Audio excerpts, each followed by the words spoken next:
काम होत नाही म्हणतोस? अनेक प्रयत्न करून थकलास तरी सुद्धा यश मिळत नाही हीच परिस्थिती आहे ना?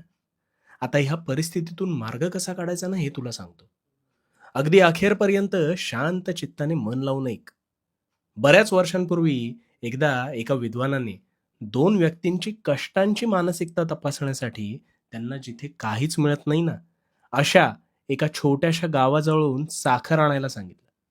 आता दोघे जण साखरेच्या शोधात निघाले. गावात समीप कोणतेच दुकान नव्हते.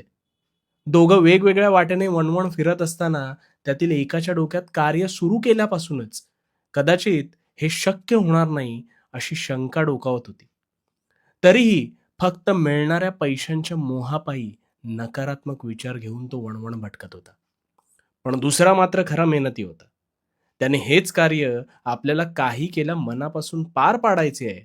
मग त्याचे परिणाम काहीही असले तरी प्रामाणिक कष्टातून कार्य संपन्न व्हावे म्हणून झटत होता आणि सकारात्मक मानसिकतेने वण भटकत होता.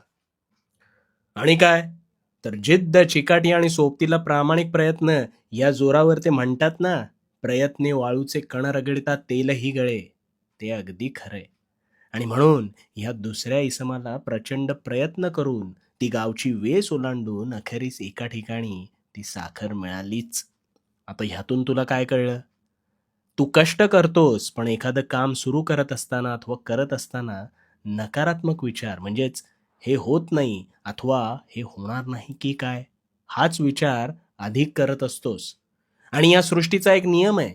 जो विचार तू सर्वाधिक करतोस तिथेच तू आकर्षिला जातोस. आणि म्हणून तुझे कार्य संपन्न होत नाही.